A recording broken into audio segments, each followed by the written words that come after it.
Today is no joke. I want to talk about something serious and something that is on all of our hearts. So stay tuned. Conversations with a Calvinist begins right now.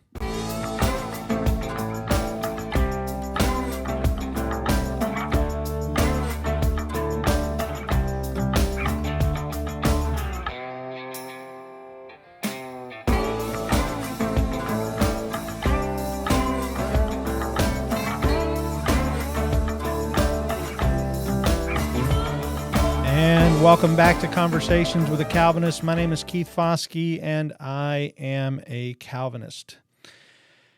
As the world knows, yesterday we all watched in horror as the news unfolded of yet another mass murder carried out, this time in an elementary school in the state of Texas. Now, I want to say a few preliminary words. One, I'm going to be sticking very closely to my notes today. I have written out my thoughts, and so you'll see me referencing my notes.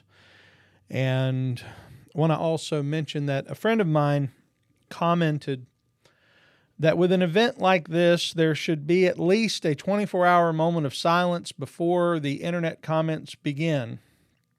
And he said for ones like this, maybe it should be 48 hours. And I agree.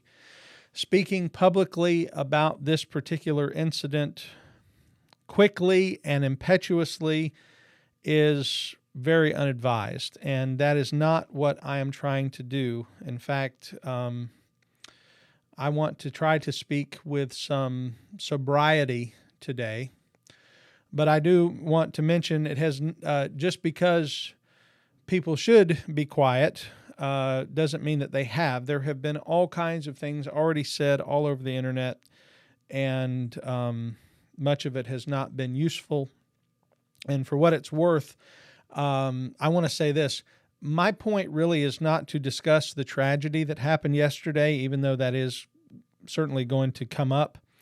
I want to say that it's really too early to measure the magnitude of the event or to assign motives to the one who perpetrated the act. I mean, there are just too many things unknown at this point to have conversations that dive deep into the situation. So somebody might say, "Well, why do the podcast then? If you're not going to address that specifically, why do a podcast, especially one where you said from the beginning it's going to be serious?" Well, really what today's podcast is about an article that was sent to me from Relevant Magazine, which I thought warranted at least a short response. Now, I'm not a subscriber to Relevant Magazine. In fact, I don't think I've ever read an article from them before today, but I did read this article, and it was in response to the tragedy, which is interesting because again, it's 24 hours ago is when the news really hit. But this article was already written, already published, already on their website, and just, have no idea. Maybe they already had sort of an article waiting on the next tragedy, or maybe the person writing it just is very talented and was able to crank out an article very quickly. He is the senior editor. His name's Tyler Huckabee. So again, don't know anything about him. But this article that was written was in response to the tragedy, and it makes the case that violence is the idol of America. That is really the heart of the article. If you read it, he tries to make that argument that violence is an idol, which is worshipped, trusted in, believed in, held to as sort of a pseudo god in America.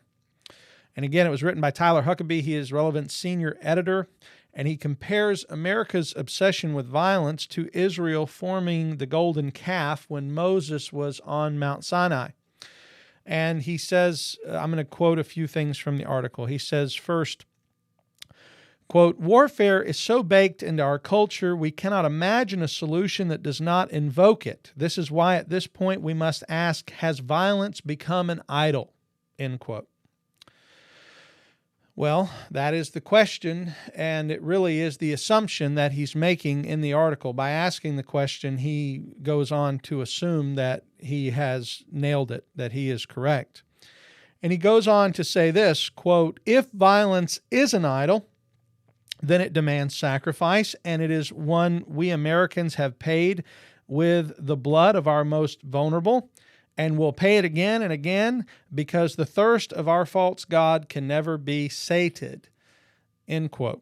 Now that was the part that made me want to do this podcast. Just want to be clear. I have no bone to pick with this gentleman. I have no idea who he is. I even wonder with the name Huckabee if he's related maybe to the Huckabee family that was the one who ran for president. Who knows? It doesn't matter. But when I read that, I thought this is well thought out, but I don't think it's really filled with wisdom. It's just filled with a rhetorical panache. If violence is an idol, then it demands sacrifice, and this God must be sated.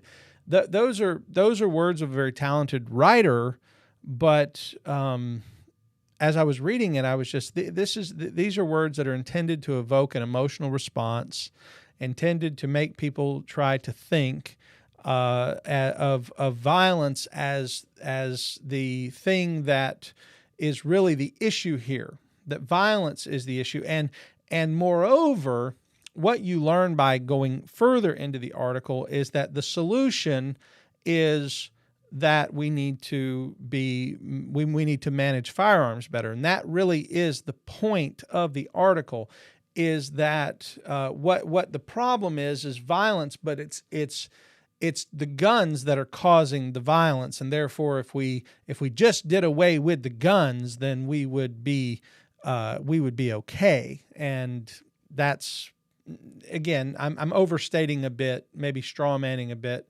but that's the heart of this, is that the violence is really, it's not violence that's the idol, it's the guns that is the idol.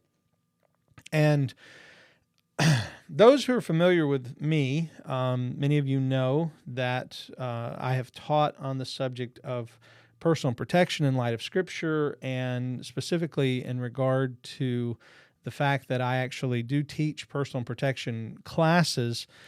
And some of you maybe have heard me use a term. Now, I didn't coin this term. I didn't create it. I first heard it from Lieutenant Colonel Dave Grossman in his seminar, The Bulletproof Mind, which he gives to police and military.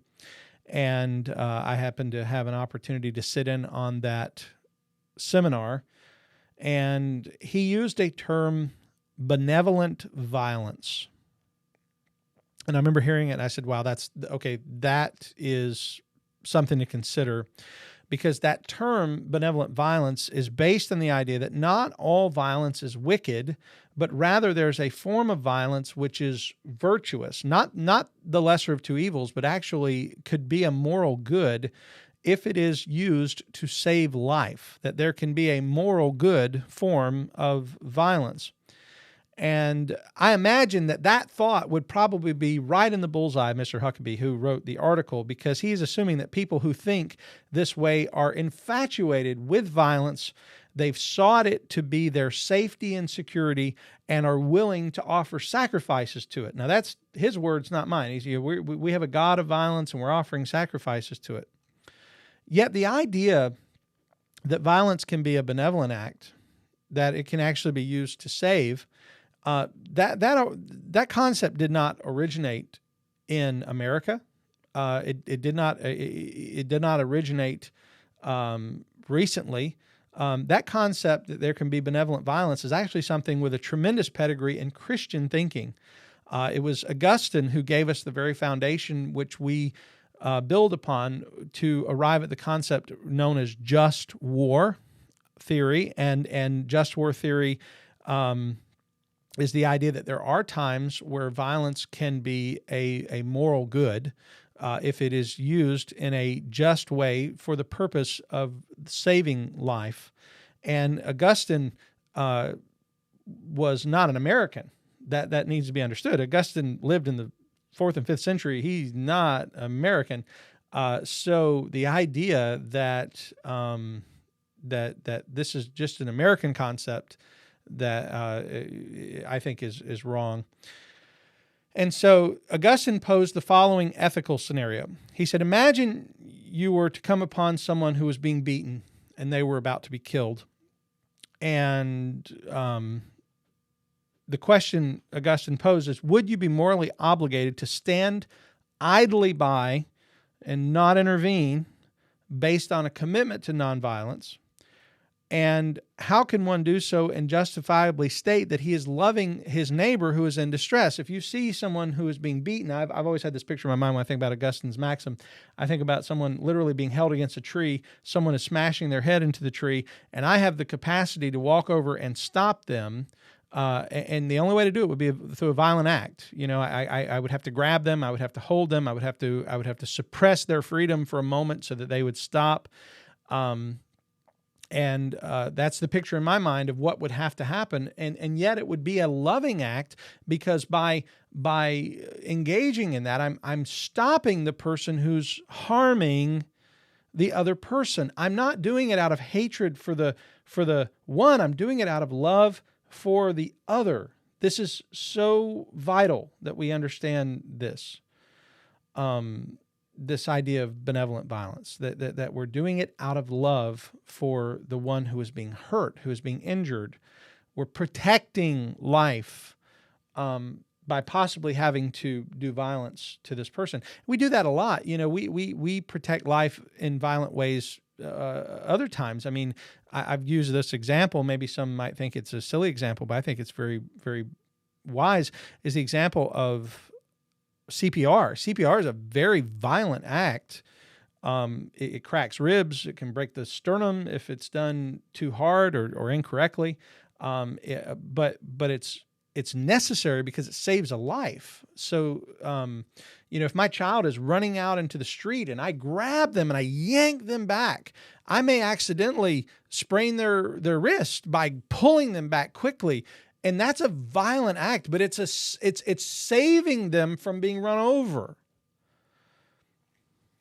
So this is what we mean by benevolent violence.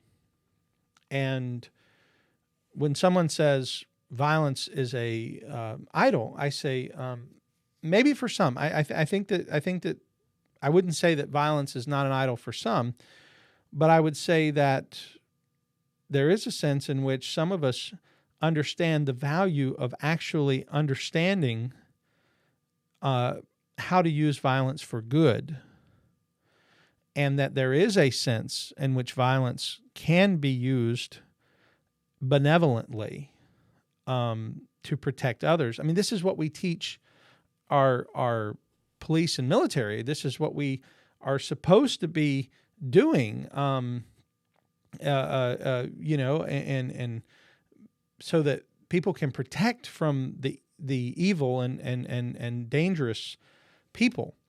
And some may claim that I have too much personal bias to teach, to even speak on this subject. People would say, you are a martial artist. I am. I have 25 years experience. I have a black belt in Shotokan karate. I have a black belt in modern arnis. I'm also certified as an instructor with the National Rifle Association and with Saber, which is a pepper spray manufacturer. I also have my own organization, Kodiak Life Protection Systems, where I teach people how to be instructors and teach others to protect themselves. Therefore, some may say you can't speak fairly on this subject because you already have a bias. However, I would say this: I've never met a person who didn't have some preconceived ideas about this subject before entering into the conversation. I've never met a person who was absolutely neutral. And at least as an instructor, I'm speaking from a position of at least having trained and thought through these issues. I have certified many people to receive their concealed weapons permits in the state of Florida because I am able to do that. I'm able to provide that certification. And in all of my classes, I talk about the the serious weight that comes along with carrying a concealed weapon, and you're putting yourself in a different category because you're carrying a tool that can quickly and decisively end a human life. I make that point in all of my classes, that a firearm is a tool that can quickly and decisively end a human life, and the firearm doesn't have any motivations. I compare a firearm to a skill saw.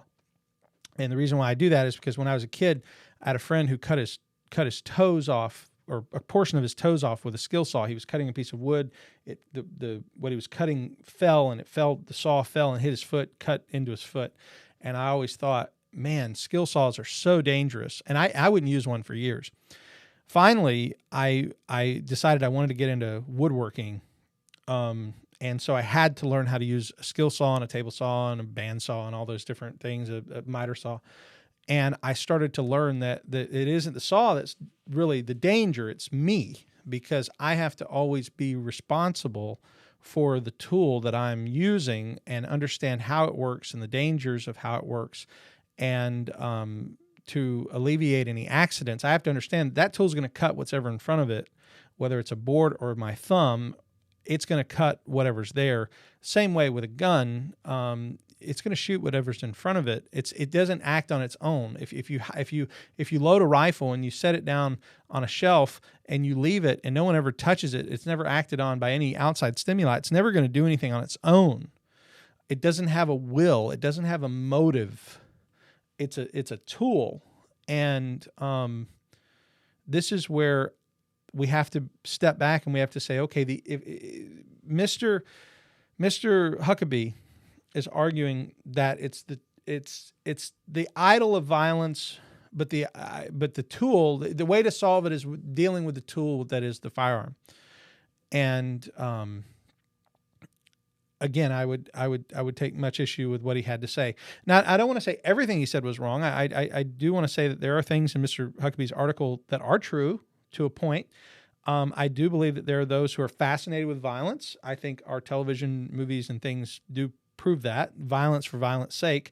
But again, this is hardly limited to America. To say that this is America's problem, or our current age, that this is our problem, I think is overstating the case. Boxing and wrestling have both a long history, both of them mentioned in the Bible, actually. Combative sports have been around for a very long time. People like to do combat as an activity. Gladiators were battling in arenas far before Columbus ever sailed the ocean blue, so you can't really blame that on America. And men were carrying out mass killings long before the Chinese ever invented gunpowder. So, have you read Genesis? There's a story about the genocide of the Shechemites that was pretty rough. We just studied this in our church just a few weeks ago. So really, my issue with the article is not that he didn't say some true things. It's really my issue with overstating some of his case, the argument that America has an idol that's violent, as if this is only an American problem, as if this is only a modern problem. Violence has been around forever, and assuming that all violence is necessarily wrong, because he does seem to indicate in the article that if you can't find any other way to solve the problem, then we're not doing enough. We need to find nonviolent ways to deal with violent crime.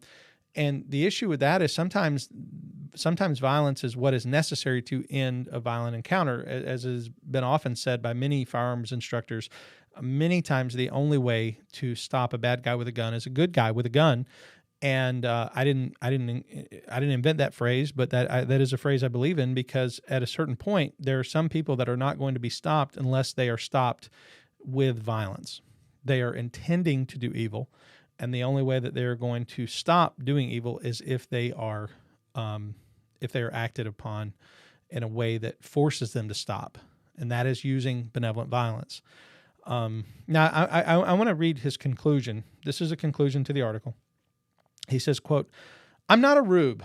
I do not believe that what happened at Robb Elementary will move our politicians to action, nor do I believe that the relatively meager gun control measures considered up for debate would fully curb gun violence in this country, even if it did pass.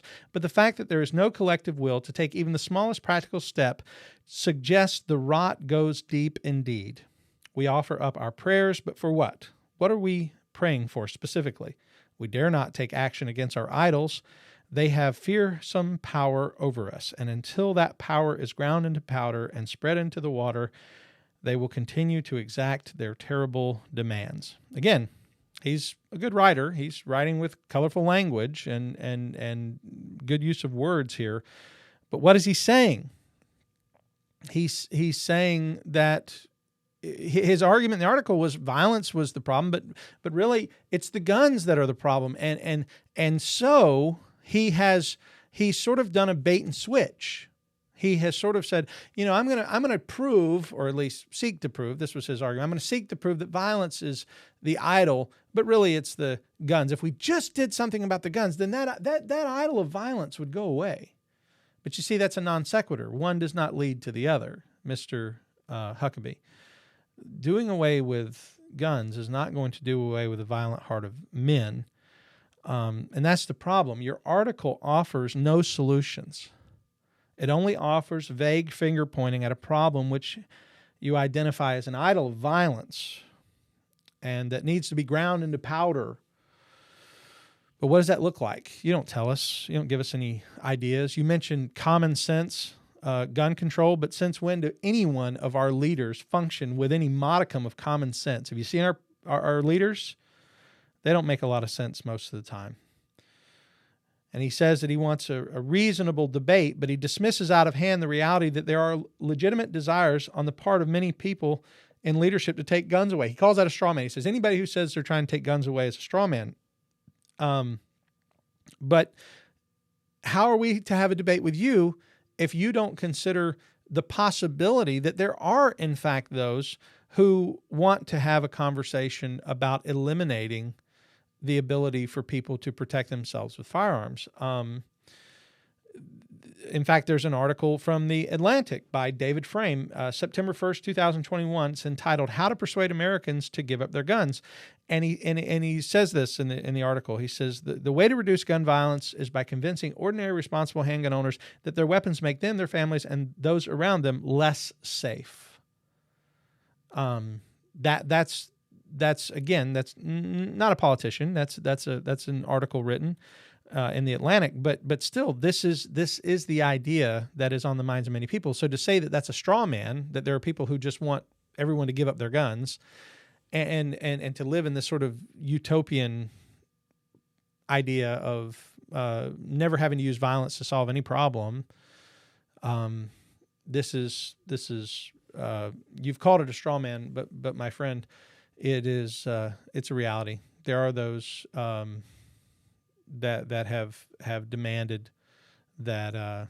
And again, I know the argument, well, nobody's trying to take away your shotgun. Nobody wants to keep you from hunting. We just want to take away your assault rifles. But then you ask them, can you define what an assault rifle is? And they say, well, it's a gun that holds more than this many bullets, or it's a gun that is an automatic, or it's a gun that's this. Typically, they don't even understand how guns function. And they don't understand that most of what they call assault rifles, which are the black rifles that hold more than 10 rounds, the ones that hold the magazines that hold sometimes 20 or 30 rounds, that's usually what they're talking about with assault rifles, but those are still semi-automatic rifles. They still have the same internal function as does a semi-automatic hunting rifle. It just has a larger capacity magazine. So generally, there's not a lot of knowledge about the subject that they're even talking about. I've heard them talk about there was a man, I can't think of his name right now, but there was a politician who was talking about guns, and he was so ignorant. He had no idea what he was talking about. But these are the folks that want to control the conversation and say that all of us are just building straw men by saying that there are people out there that actually want to take away guns. But again, is that really the issue? See, here's the problem. Again, going back to the article, is Mr. Huckabee, in the article, he argues that Violence is an idol, but the issue is guns. If you read the last part, I just read it to you, you read that last part, is that we need to deal with gun control measures. That's really the heart of it. So I want to propose an equally dangerous idol as a counter to Mr. Huckabee's article. Mr. Huckabee's article is that violence is an idol, and if you read deeper, it's guns that are the problem. Well, I want to propose that there's another idol, an idol that I don't know if Mr. Huckabee would agree with. He, writing for what is supposed to be a Christian publication, I would assume he would call himself a Christian. But I want to propose that the dangerous idol that's not being considered is the idol of ignorance. And it's ignorance when it comes to violence and human behavior. There are people in this world who are hell-bent on doing harm. They have no remorse. They have no conscience. This is the type of person who murders their grandmother and then goes into an elementary school and murders as many children and teachers as possible. They have no remorse. They have no conscience.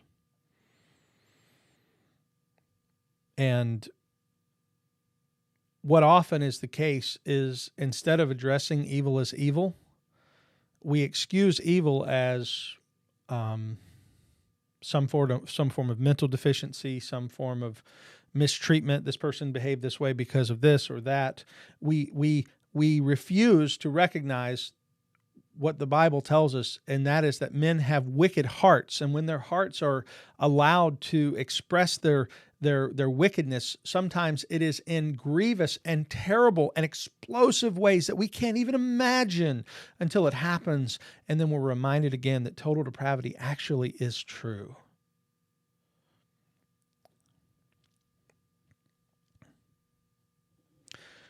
It's not about guns, it's about the heart of man.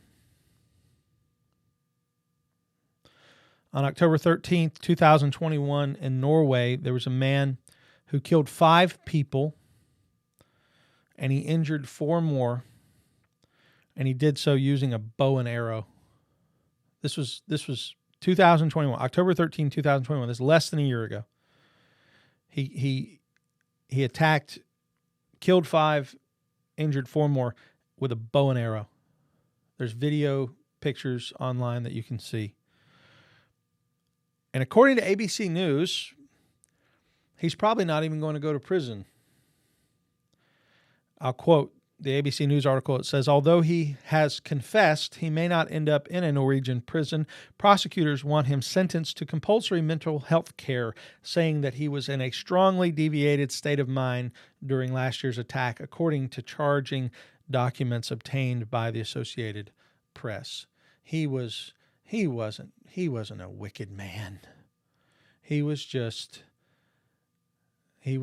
mentally disturbed.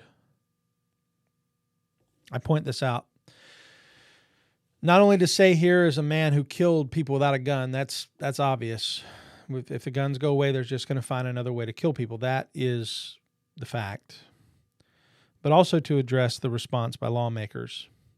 He's not evil. He's just mentally ill. We've abandoned the idea of calling evil evil. In fact, our nation has become very good at doing what Isaiah forbid. Isaiah said, do not call good evil and evil good. But we've become good at that. And we've abandoned the idea that people are evil. Even in film, we have now made excuses for every villain. Every new story is now a villain origin story where they're trying to show us their motivations and why Cruella de Vil wanted to kill dogs, and that's okay because hey, she went through this difficult time, or why this person over here did this or whatever. No one wants to face the truth that while all people are sinners, some are exceptionally good at expressing that sinful nature, and some people need to simply be dealt with as evil. The issue facing us is not really an issue of guns, even though Even though guns are a tool used by evil people, they're also a tool used by good people. But the issue isn't guns. And it's not bows and arrows. The issue is the wicked heart of men and women. And until we deal with that, no amount of legislation will ever be enough.